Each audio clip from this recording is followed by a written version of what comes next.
தொலைக்காட்சி நேயர்களுக்கு என்னுடைய அன்பு கலந்த வணக்கங்கள். மீண்டும் ஒரு கதை வழி அறமொழி நிகழ்ச்சியினூடாக நேயர்களாகிய உங்களை சந்திப்பதில் மிக்க மகிழ்ச்சி. ஒரு பாடசாலையிலே ஒரு வகுப்பறை, கிட்டத்தட்ட ஒரு 10-12 வயது உடைய மாணவர்கள் கேள்வி கேட்கின்ற ஒரு வகுப்பறை. அந்த ஆசிரியரும் அந்த வகுப்பினது ஆசிரியரும் மாணவர்களும் இணைந்து மிக மகிழ்ச்சியாக கேள்வி கேட்கின்ற செயற்பாடிலே ஈடுபடுவார்கள். அந்த பாடசாலையிலேயே அந்த வகுப்பு புறம்பாக தெரியும். மிக மகிழ்ச்சியாக ஆசிரியரும் மாணவர்களும் கற்றல் கற்பித்தல் செயற்பாடுகளிலே ஈடுபட்டு கொண்டிருப்பார்கள். பல்வேறு கதைகள் மூலம் அந்த மாணவர்களுக்கு அந்த ஆசிரியர் பல அறிவுரைகளை கூறுவார். பல்வேறு விடயங்களை செயல் ரீதியாக செய்து காட்டி அவர் அந்த மாணவர்களுக்கு கற்பிக்க வேண்டிய விடயங்களை கற்பிப்பார். அதுதான் அந்த ஆசிரியரின் கற்பித்தல் பணிக்கான வெற்றி. இவ்வாறு இருக்கையிலே ஒரு நாள் அந்த ஆசிரியர் அந்த மாணவர்களுக்கு ஒரு புதிய விடயத்தை கற்பிக்கின்றார்.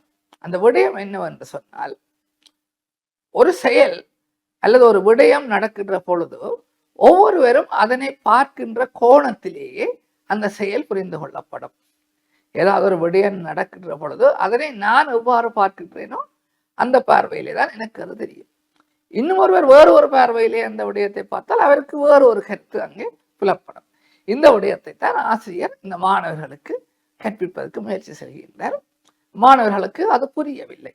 ஆசிரியரால் அது தெளிவாக விளங்கிக் கொள்ள முடிகின்றது. இந்த விடயம் மாணவர்களால் புரிந்து கொள்ளப்பட முடியவில்லை. ஆசிரியருடனே ஒரு உத்தியை கையாளுகின்றார்.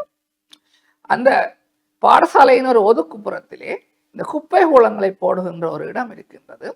அந்த இடத்தில் ஏதாவது ஒரு உணவு கழிவு இருந்தால் அங்கே உண்பதற்காக வருகின்ற காகம் என்ன செய்யும் என்று சொன்னால், காகா என்று சத்தம் போட்டு ஏனைய காகங்களை அந்த இடத்துக்கு அழைத்து அவை எல்லாம் சேர்ந்துதான் அந்த உணவை உண்ணுவது வழக்கம்.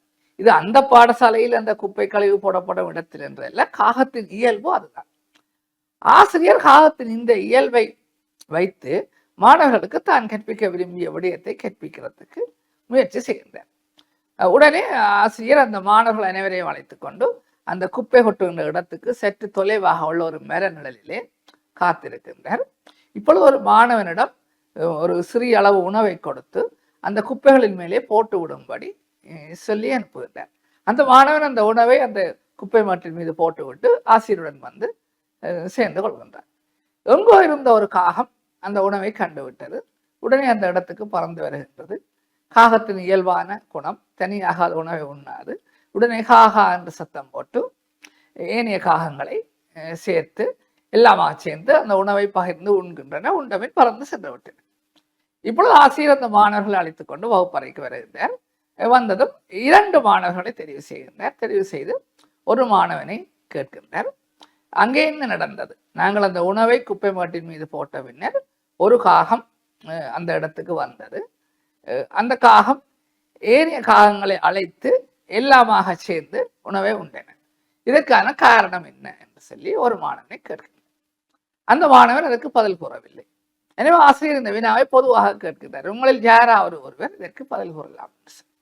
உடனே ஒரு மாணவன் எழுந்து என்று சொல்கின்றார், டீச்சர், காகத்தின் இயல்பான குணம் அதுதான். தனக்கு ஏதாவது உணவு கிடைத்தால் அந்த உணவை ஏனைய காகங்களுடன் பகிர்ந்து உண்பதுதான் காகத்தின் இயல்பான குணம்.